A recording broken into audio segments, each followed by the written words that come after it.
Okay, let's get these done, shall we? Hi, Ching. You decide. Is it past, present and future? Is it the situation, the right course of action, and the outcome?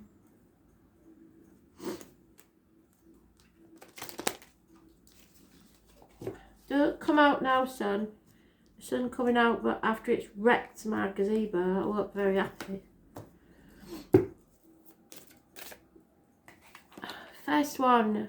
Oh, it's the self, the ego, the id. 42. Oh, never. Not again. You can't make it up. 17. So, we're still there, aren't we? And at the bottom of the deck, 58. So, let's see. We should know this 17 off by heart now. It's ridiculous. The following. Oh no, we're not starting with the 17. What am I talking about? Getting carried away and in front of myself. So first of all, we create something. What are we creating?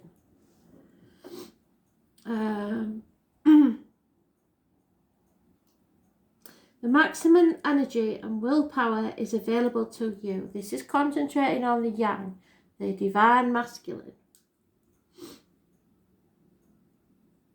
You have at your command an almost endless supply of primal energy, which will allow you to accomplish your aims.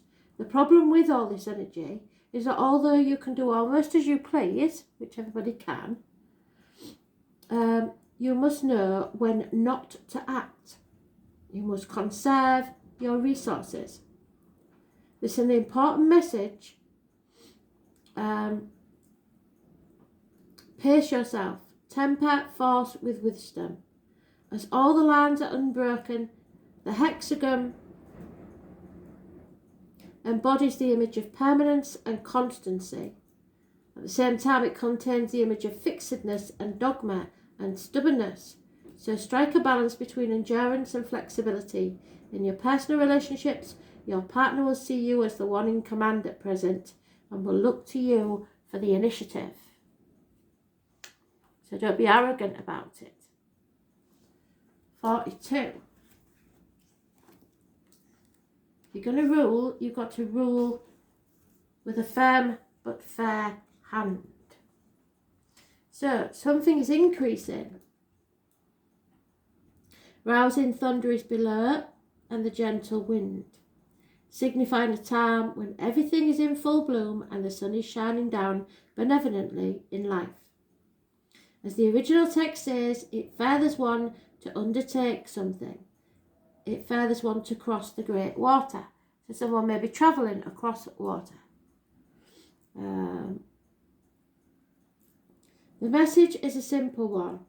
If you have any major plans, now is the time to act on them in motion, since the auspices are at their best for new enterprise. So the advice is to act, but act fairly and don't be stubborn in your views.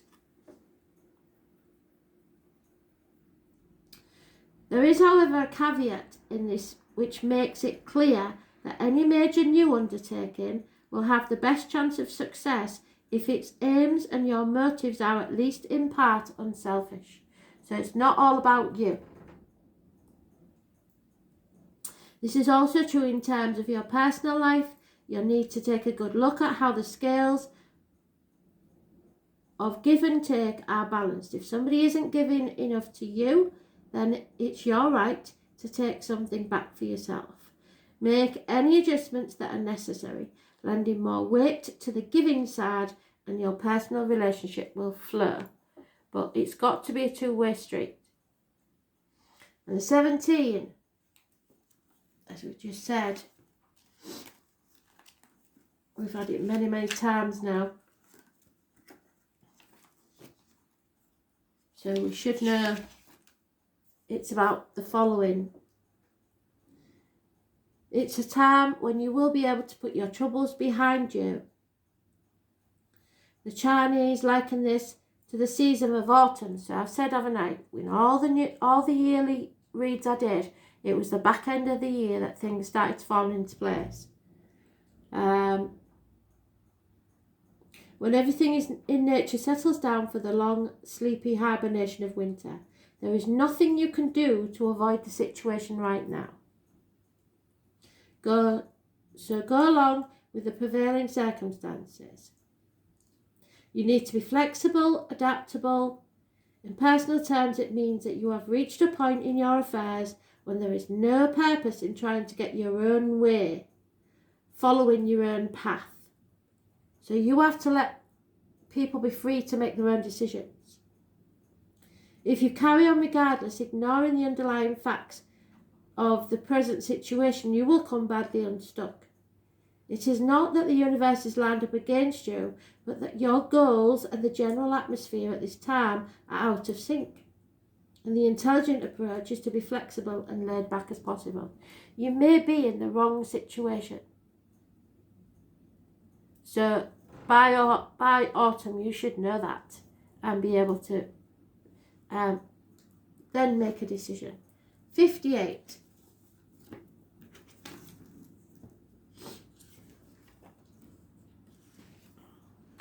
Oh, outside joy. So outside of this situation lies your joy. The joyous lake above, and at first glance it would seem like your life is set fair for the present, since joy comes in from all sides. This is not a mere accident, but comes as a result of your own inner state.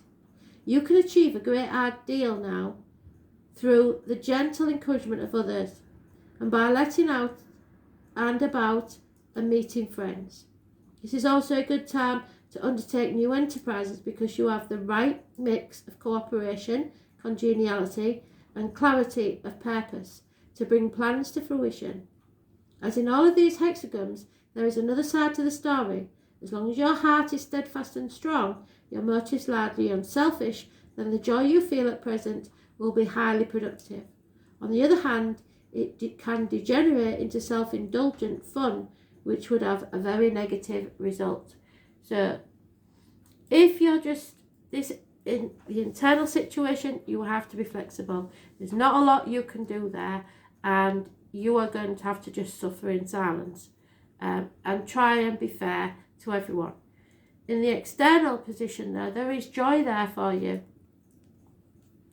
as long as you don't take people and situations for granted. So, there you go. What can I say? The numbers may be important. The 17 definitely is. Thanks for listening.